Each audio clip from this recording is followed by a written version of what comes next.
What's going on, everybody? It's Bryce from Pick Up English. In this lesson, we're going to learn some American English, some native expressions, and vocabulary from a really cool book that I like that's really popular right now called The Fault in Our Stars. If you haven't heard of this book, it's one of the best-selling books in the USA right now, and it was made into a movie that was very, very successful. In this lesson, I'll teach you some words and expressions from Chapter 1. Okay, so first let me tell you who this book is for. If you're learning English, I would suggest that you be at least intermediate and preferably at an advanced level if you decide to read this book. If you're at a beginner level or a lower intermediate level, this book may be a little too challenging for you. Also, I would recommend this book to anyone who enjoys reading fictional books. If you're more interested in nonfiction books or academic writing, you may not enjoy this book that much, but it's a very popular book, so I think it appeals to a lot of different people. All right, next, I want to tell you how this video will help you. First, it will help you understand the book if you're reading it. I want you to understand the plot a little better. I also want this video to help you understand and learn new words and expressions.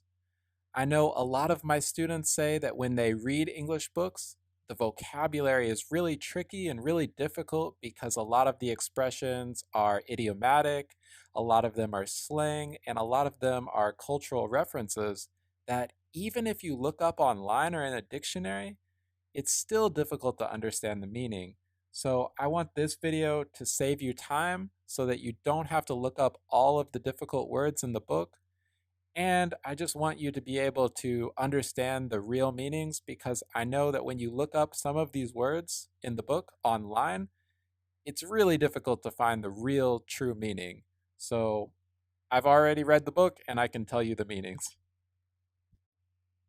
All right, so before we go into the vocabulary and expressions from Chapter 1, let me tell you a little more about the book and the author. So the author's name is John Green. You may know him. He's very famous. He's famous from YouTube, actually. He has a very successful YouTube channel called Crash Course, where he teaches different subjects like history, literature, chemistry, science. Very, very interesting videos, and they're all super well done, very educational. You can learn a lot from the videos on Crash Course. So if you haven't checked out Crash Course before, definitely go do that. So let me tell you a little about the plot of the book. It's about a 16-year-old girl who's diagnosed with a form of cancer. And it tells her story and the story of how she falls in love with a 17-year-old boy who also has a type of cancer. So it tells their story and how they fall in love. All right, let's get into the vocabulary and expressions from Chapter 1. So the first word you may not know is freakin'. And freakin' can be used instead of a worse word, the F word. So you use it when you are really annoyed or angry. And it's usually used before a noun or an adjective. So you can say something like, "It's so freaking hot outside," or "It's so freaking cold outside," or "I'm so freaking angry right now." "It's none of your freaking business." It's just used instead of the F word, which I won't say. All right, the next words, there's two words and they have the same meaning, nuts and balls.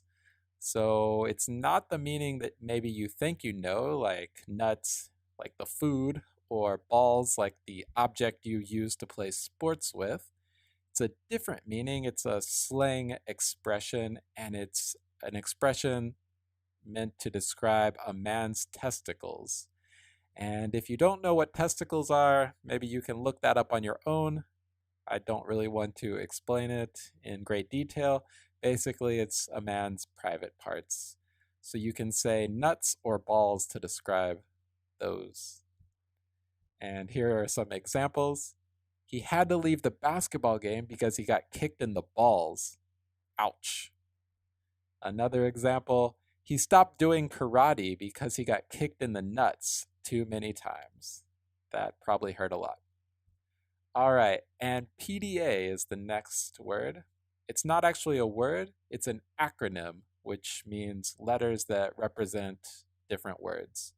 So PDA means public displays of affection, and it's usually expressing physical contact between a couple. So if you see a couple and they're kissing and they're touching and they're hugging and just a lot of physical contact and they're doing it in public in front of a lot of people, you can say they're expressing PDA, a lot of PDA, too much PDA. So if you see that, maybe it's your friends, you can say, whoa, whoa, cool it. Too much PDA, or take the PDA somewhere else. That's disgusting. All right, so the next word is Chuck Taylors or Chucks. And in the book, Hazel wears Chuck Taylors. Chuck Taylors are a shoe. They're a type of shoe, a name for a shoe, made by a popular brand called Converse. They're classic shoes. They've been around for a long time. This style has been around for a long time. I think they're so old that my father even wore them when he was young. So yeah, I'm not sure when they came out, but they're very old, but they're very classic. Lots of young people still like to wear them today. Here's an example. I used to wear Chuck Taylors in high school, but now I just wear Nike. And that's true. I used to wear Chuck Taylors in high school, but now I don't wear them anymore. I prefer Nike tennis shoes. All right, the next word is support group. A support group is a group of people who meet to help each other with a particular problem. So in the book, Hazel goes to a support group for young people with cancer, but there are different types of support groups. I can think of support groups related to alcoholism and drug addiction. So people who have problems with drugs or alcohol, they can go to these support groups and get help. It's just a place for people with the same problem to get help. Here's an example sentence. Hazel's mother forced her to go to a support group for young people with cancer. And the next expression is as hell. And these are just two words you can add on anytime you want to add emphasis to an adjective. So for example, the TOEFL exam is difficult as hell, or it's hot as hell outside, or it's cold as hell outside, or this video is boring as hell, or I can't stand my teacher, he's annoying as hell. It's just a way to add emphasis to an adjective. All right, so the next word you may not know from chapter 1 is pot. And pot is a plant that you probably know. It's also known as marijuana. So pot is a slang word for marijuana, which is a drug that is illegal in most places, but becoming legal in other places. And pot is just a word, very common, very, very common word to refer to marijuana. So if you hear somebody saying that they're going to smoke pot, or they want to smoke pot, or they just smoke pot, or someone's a pothead, it means they enjoy smoking marijuana. An example is Jennifer got kicked out of school because she got caught with pot. So that means somebody found Jennifer's marijuana and she got in big trouble because she had it. The next expression is drone on. And drone on means to ramble and talk for a long time in a boring way. So if you think that I'm talking, the way I'm talking right now is really boring, and you don't like the way I'm talking because it's so boring, you can say, I'm droning on. I'm talking for a long time and it's really boring. An example, the students fell asleep during class when their teacher their English teacher began to drone on about grammar. So the teacher was talking for a long time about grammar. He was droning on. It was super boring, so they fell asleep. The last expression is a common, not common, it's popular these days. It's a popular expression, killing my vibe. And it's from a rap song.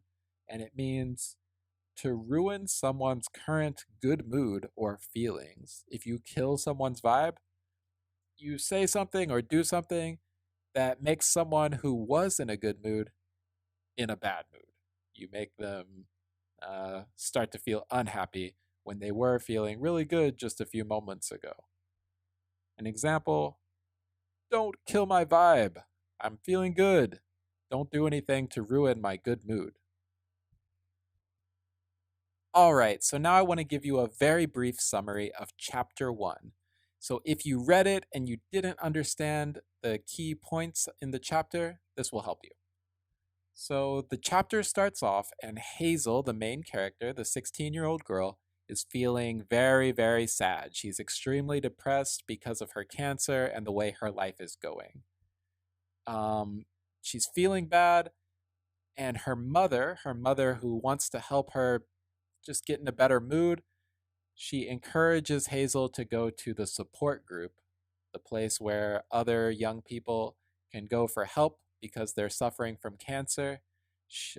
Hazel's mother just urges her, almost forces her to go to the support group to get Hazel out of the house and just interact with other people who are going through the same thing that she is.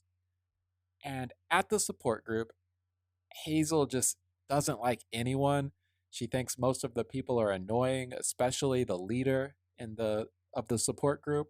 She finds him very annoying. She does like one guy named Isaac. She thinks he's pretty cool and kind of normal. And during the support group meeting, Hazel sees Augustus for the first time, and Augustus is the 17-year-old guy who she will eventually fall in love with. All right, I hope you enjoyed this video. I hope it was helpful. And if you hadn't heard of this book before, go check it out. It's really cool. I think you'll enjoy reading it. If you want to see more free English lessons like this one, go ahead and subscribe to my channel and click like on this video so I'll know you enjoyed it and want to see more like it. And if you have time, leave me a comment down below. Give me your ideas, your feedback, what you think. I love to hear your thoughts. All right, this is Bryce from Pick Up English. I'll talk to you later.